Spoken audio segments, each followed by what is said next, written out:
오늘은 회개를 위한 기도라는 제목으로 말씀을 좀 나누려고 합니다. 우리는 이 성경을 통해서 특히 지금 읽은 이제 시편 성경을 통해서 이 세상에 두 가지의 길이 있다는 것을 알게 되었습니다. 바로 자신의 탐욕을 위해서 살아가는 죄인의 길이 있는가 하면 하나님의 말씀을 따라 살아가는 의인의 길이 있다는 것입니다. 그리고 그 둘 중 어떤 길을 가야 할지는 매우 분명하게 우리도 잘 알고 있습니다. 그러나 여기 문제가 있습니다. 우리가 항상 옳은 길로 우리는 가는 것이 아니라는 것입니다. 살아가다 보면 누구나 옳은 길이 아닌 다른 길로 빠질 때가 있습니다.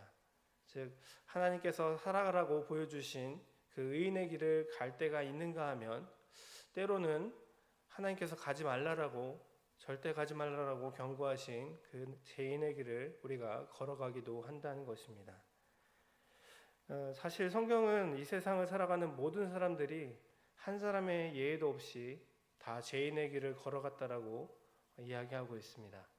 그래서 이사야 선지자는 이사야서 53장 6절에 우리는 다 양 같아서 그릇 행하여 각기 제 길로 갔다라고 고발했고, 또한 사도 바울은 로마서 3장 23절을 통해 모든 사람이 죄를 범하였음에 하나님의 영광에 이르지 못하였다라고 고백했습니다. 그리고 또 이 시편의 첫 시작인 1편 말씀을 통해서 하나님께서는 분명하게 죄인의 길을 걸어가는 자가 멸망에 이르게 된다는 것을 경고하셨음에도 불구하고 우리 연약한 인간은 결국에는 또 죄의 유혹에 넘어가고 알게 모르게 죄인의 길을 또다시 걸어갈 수밖에 없다는 것을 우리에게 보여줍니다. 자, 그렇다면 여기서 이제 문제가 발생합니다. 죄인의 길을 걸어간 자들에게는 분명히 하나님께서 심판이 기다리고 있다라고 말씀하셨고 우리 모두가 이미 그 죄인의 길을 걸어갔기 때문입니다. 오늘 우리가 읽은 이 시편 130편은 바로 이 지점에서 우리에게 이 해결책을 제시하고 있습니다. 죄인의 길을 걸어간 자에게 필요한 것이 무엇일까 한다면 바로 자신이 걸어갔던 그 길이 잘못된 길인 것을 깨닫고 인정하고 다시금 그 죄에서 돌아서서 주님께 돌아오는 것이 필요할 것입니다. 우리가 이것을 한 단어로 간단하게 얘기한다면 오늘의 타이틀이기도 한 회개라고 말합니다. 그리고 오늘 이 시편 130편은 그래서 그 회개의 기도를 담고 있습니다. 그래서 우리 먼저 성경을 보겠습니다. 성경을 보시면은 이 130편에 읽기 전에 그 상단에 보시면 타이틀을 달아놓은 게 있습니다. 성전에 올라가는 노래라고 이렇게 명칭이 되어 있는데 시편에는 이렇게 성전에 올라가는 노래가 총 15개 정도가 나옵니다.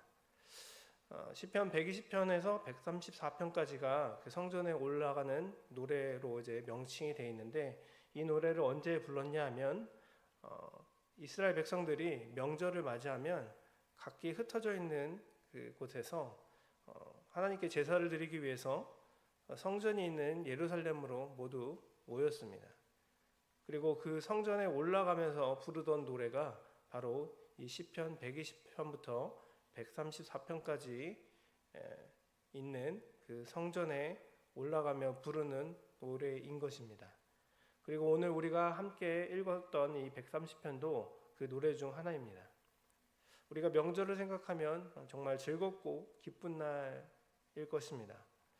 그런데 오늘 우리가 읽은 이 130편을 다시 한번 보시면 그렇게 기쁜 그리고 즐거운 느낌보다는 좀 탄식하는 목소리처럼 오늘 본문이 시작되고 있습니다. 우리 1절 말씀 함께 좀 읽어보겠습니다. 여호와여, 내가 깊은 곳에서 주께 부르짖었나이다. 아멘.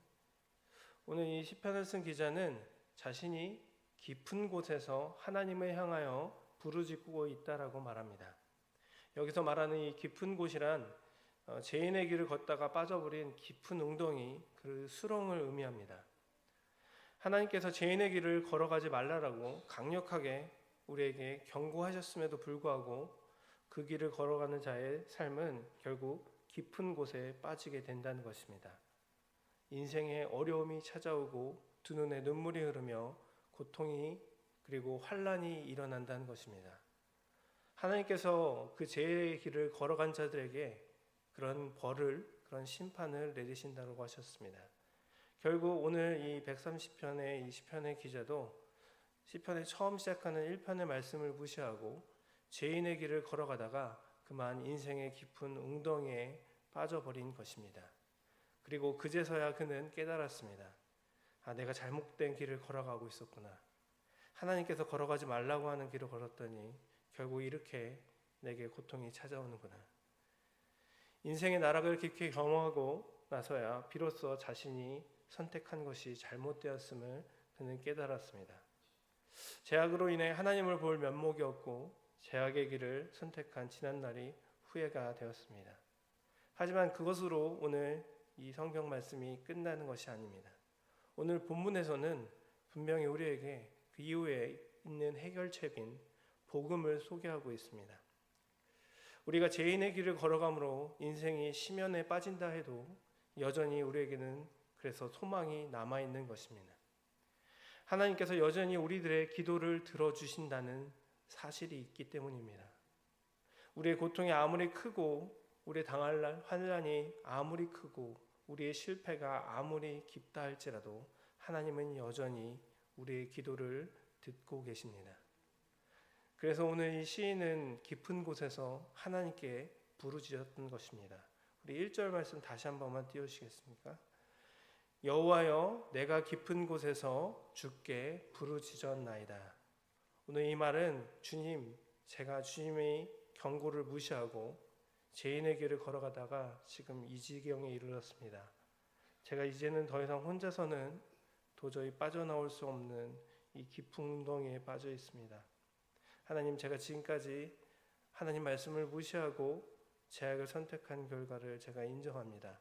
하지만 하나님, 제가 이제 제 죄를 회개하고 주님께 간구하오니 저를 이 깊은 곳에서 건져 주옵소서, 저를 구원해 주시옵소서, 이렇게 부르짖고 있는 것입니다. 그 부르짖음은 2절에서도 이어집니다. 2절 말씀 함께 읽어보겠습니다. 2절, 주여 내 소리를 들으시며 나의 부르짖는 소리에 귀를 기울이소서. 아멘. 오늘 이 2절을 자세히 보시면 주여 내 소리를 들으시며 라고 간구하고 있습니다. 그리고 그 뒤에 이어지는 나의 부르짖는 소리에 귀를 기울이소서라고 또 고백하고 있습니다. 좀 사실 얼핏 보기엔 달라 보이지만 사실 같은 내용을 반복하고 있는 것입니다. 왜 같은 기도를 이렇게 반복해서 하고 있는 것일까? 그것은 바로 우리와 똑같을 것입니다. 자신의 간절함을 고백하고 그리고 그것들을 하나님께 상달하기 위해서 계속 반복해서 그 기도를 했던 것입니다. 우리도 기도를 해보시면 그런 경험을 해보실 겁니다. 정말 기도가 간절할 때는 어떠한 미사여구나 어떠한 복잡한 내용이 아닌 아주 단순하게 기도하게 되고 또한 간절한 기도 제목만 계속 반복하게 되는 경향을 아마 경험해 보셨을 것입니다. 지금 이 기도는 그냥 편안할 때 일상의 기도로 드리는 기도가 아니라 정말 큰 위기와 환난 속에서 올려드리는 간절하고 절박한 간구인 것입니다. 하나님, 제발 좀 살려주십시오. 제발 좀 도와주십시오. 저를 구원해 주십시오. 이런 기도처럼 사실 그 내용은 다 같은데 반복해서 그것을 하나님께 아뢰는 것입니다. 오늘 그만큼 이 시편의 기자는 하나님께 간절하게 기도하고 있음을 우리는 느낄 수 있습니다. 한번 시편의 기자의 입장을 생각해 보겠습니다. 그도 자신이 왜 이런 위기와 어려운 상황에 놓이게 되었는지 사실 어느 누구보다도 자신이 잘 알고 있을 것입니다. 하나님께서 걸어가지 말라고 하신 죄인의 길을 걸어갔기 때문입니다. 하나님의 말씀을 버리고 하나님의 뜻을 무시했기 때문입니다. 자신이 선택한 길인데 사실 누구를 탓하겠습니까? 그러나 오늘 그가 마지막으로 한 가닥 소망으로 붙잡은 것이 있었습니다. 바로 그와 같은 못난 죄인들이라 할지라도 그 죄를 주님께 회개하고 돌아오기만 하면 그들의 모든 죄를 용서하시고 다시 새로운 기회를 주시겠다라고 말씀하신 하나님의 언약이었습니다. 그래서 시인은 이어서 이렇게 기도합니다. 3절과 4절 함께 보도록 하겠습니다. 여호와여, 주께서 제약을 지켜보실진대 주여 누가 서리이까? 그러나 사유하심이 주께 있음은 주를 경외하게 하심이니이다. 아멘. 오늘 이 3절 말씀을 보면 여호와께서 주께서 제약을 지켜보실진대 주여 누가 서리이까? 이렇게 얘기합니다. 좀 더 풀어서 말한다면 하나님, 이 세상의 모든 사람들이 다 죄인의 길을 걸어가지 않습니까? 하나님께서 그 불꽃 같은 두 눈으로 인간의 그 본성을 훤히 뚫고 계시는데 세상에 어느 누구가 나는 죄가 없다라고 감히 서 있겠습니까? 라고 고백하고 있는 것입니다. 요새 뉴스를 보다 보면 또 뉴스를 반영한 TV쇼들 중에서도 그 10대, 20대들 사이에서 그 마약이 이렇게 퍼져나가고 있는 것에 대해서 좀 다른 것들을 저도 본 적이 있습니다. 사실 그게 굉장히 심각하다라고 하면서 인천공항에 불법으로 그 마약을 숨겨오다가 적발된 사례가 굉장하다는 그런 뉴스들도 본 적이 있습니다. 그리고 그것들을 이제 숨겨오는 그런 방식들도 정말 기상천외해서 한 방식 중에 하나를 제가 본 건 어떤 이제 보통 아이들이 이제 생일 축하 카드로 받는 그 좀 두꺼운 카드에 마약을 집어넣어서 밀수해 온다고도 하는 이야기도 들었습니다. 이렇게 아이들 간식까지도 마약을 밀수하는 데 사용하는 그런 기상천외한 방법들까지 동원되고 있습니다. 그래서 그것들을 잡으려고 또 우리나라 공무원들이 정말 열심을 다하지만 한계가 있어서 이제는 한국도 더 이상 마약에 있어서는 청정지역이 아니다, 아니 오히려 범람하고 있다, 이런 얘기를 들었습니다. 그런데 불꽃 같은 그 하나님의 두 눈 앞에서는 우리가 그렇게 마약을 밀수하고 숨길 수 있다라고 생각하지만 하나님 앞에서는 인간이 숨길 수 있는 제약은 하나도 없습니다. 하나님, 그건 제가 한 게 아닌데요 라고 이렇게 변명할 수도 없는 것입니다. 어찌 사람이 모든 것을 다 하시는 전지전능하신 하나님을 속일 수 있겠습니까? 하나님이 오실 때 우리 모두는 그저 다 죄인일 뿐입니다. 그 누구도 하나님 앞에 온전하다라고 말할 수 있는 사람은 없습니다. 그러나 시인은 하나님께서 이 모든 죄악을 다 알고 계시고 보셨음에도 불구하고 우리들의 죄를 용서하시는 하나님이심을 선포하고 오늘 고백하고 있습니다. 4절 말씀 제가 다시 한번 읽겠습니다. 그러나 사유하심이 주께 있음은 주를 경외하게 하심이니이다.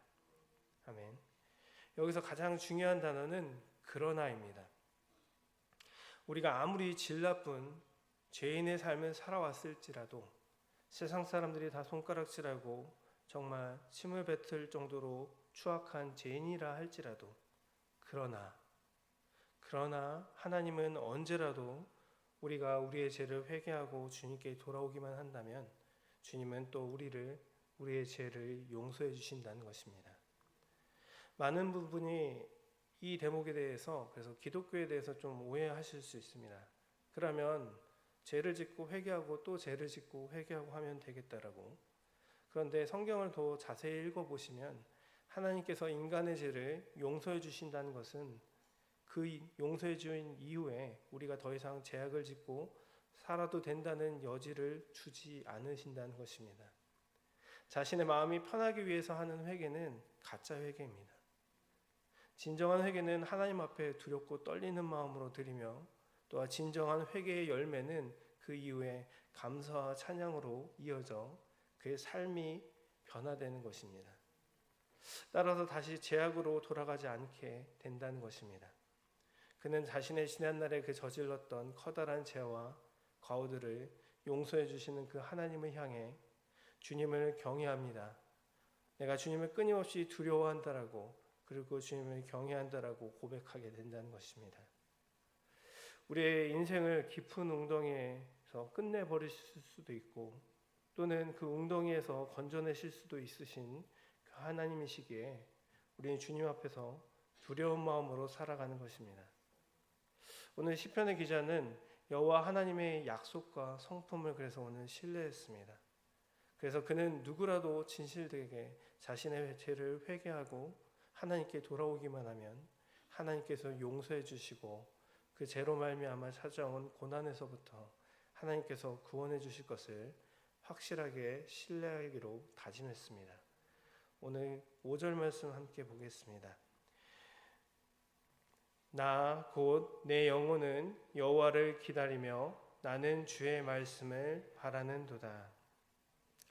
지금 깊은 곳 바로 환난과 위기의 상황 속에서도 하나님께서 그를 버리지 않으시고 반드시 그를 구원해 주실 것을 기다리고 있습니다. 오늘 5절 후반절에 나는 주의 말씀을 바라는도다 라고 되어 있는데 이 말은 좀 더 간단하게 풀어서 얘기하면 나는 주께서 말씀을 통해 주신 그 약속에 내 소망을 둡니다 라는 뜻입니다. 내가 비록 죄를 지어 하나님의 벌을 받아 이곳에 있지만 우리 하나님은 죄를 용서해 주시는 하나님이시라고 말씀하셨다는 것입니다. 그래서 내가 지금 주님께 부르짖으면 반드시 또 나를 용서해 주시고 구원해 주실 것이라는 이런 믿음이 있기 때문에 여호와를 기다리고 있는 것입니다. 그리고 그가 얼마나 간절히 그 하나님을 기다리고 있었는지 6절 말씀 함께 보겠습니다. 파수꾼이 아침을 기다림보다 내 영혼이 주를 더 기다리나니 참으로 파수꾼이 아침을 기다림보다 더하도다. 아멘. 여러분, 파수꾼이 어떤 사람인가요?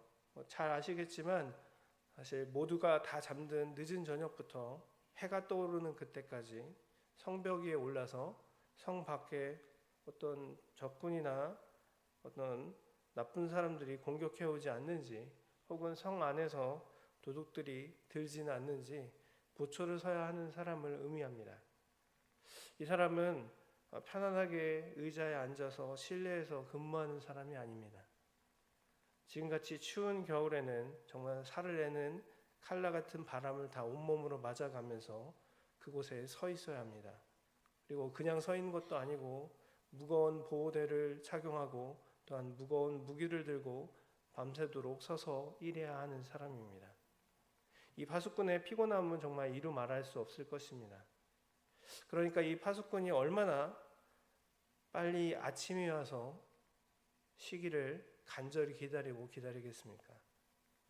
그는 그래서 자신이 하나님께서 깊은 웅덩이에서 나를 구원해 주시기를 간구하는 마음이 오늘 이 6절 말씀처럼 파수꾼이 아침을 기다리는 것보다 더 간절하게 기다린다라고 오늘 고백했던 것입니다. 잠시 한번 생각해 보시기 바랍니다. 파수꾼이 깊은 밤 정말 추운 그 날씨에 몸은 너무나 지치고 힘들고 배는 고프고 눈은 감기고 피곤하고 그렇게 자신이 하는 일이 정말 힘들다 할지라도 그가 간절히 바라는 단 한 가지가 있을 것입니다. 그것은 바로 반드시 다음 날 해가 동쪽에서 떠오른다는 사실입니다. 오늘 시편 저자의 마음도 같았을 것입니다. 비록 지금 자신이 깊은 곳에 갇혀 있고 아무도 도와줄 수 없는 그 상황 가운데 괴로워하고 있을 때 내가 이곳에서 이 어려움 속에서 빠져나갈 수 있을 것이라고 예측할 수 없는 그러한 처지에 놓여 있을 때도 그는 반드시 하나님께서 그를 도와주시고 구원해 주실 것이라는 그 믿음의 확신을 가지고 있었습니다. 우리 7절 함께 읽겠습니다. 이스라엘아 여호와를 바랄지어다. 여호와께서는 인자하심과 풍성한 속량이 있음이라. 아멘. 오늘 7절에 사용된 여호와를 바랄지어다는 표현은 좀 전에 읽은 5절에서 사용된 나는 주의 말씀을 바라는도다라와 똑같은 표현과 같은 말씀입니다. 그래서 간단히 더 해석해 보면 여호와를 바랄지어다라는 뜻은 이스라엘아 너의 소망을 여호와께 두어라라는 말씀입니다.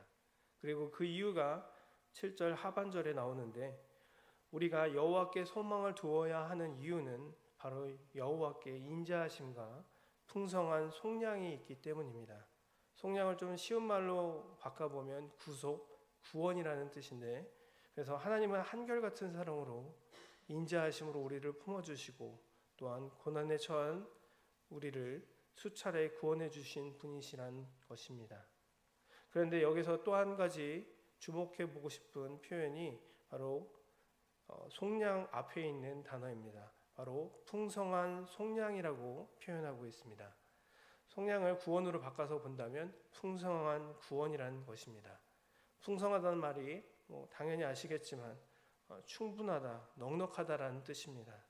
그래서 하나님이 우리를 구원하신다면 그냥 구원하신 것이 아니라 바로 풍성한 구원으로 차고 넘치게 구원해 주신다는 뜻입니다. 예를 들어서 우리 자녀들이 갑자기 집에 들어와서 정말 나 배고파 이렇게 해서 밥 좀 주세요라고 얘기를 한다면 부모님이 그냥 밥 한 숟갈 딱 떠서 그냥 먹어라 이렇게 주지는 않을 겁니다. 오히려 어떻게든 있는 밥과 반찬들 다 꺼내서 아주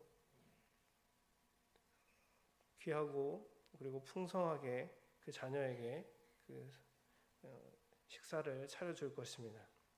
이렇게 하나님의 구원은 풍성하다는 것입니다. 하나님은 우리를 도와주시고 구원하시는데 우리가 상상할 수 없을 정도로 풍성한 사랑과 은혜를 베풀어 주신다는 것입니다. 오늘 이 시편의 결론 8절입니다. 8절 말씀 함께 읽겠습니다. 그가 이스라엘을 그의 모든 죄악에서 속량하시리로다. 아멘. 하나님은 우리의 모든 죄로부터 우리를 구원해 주십니다.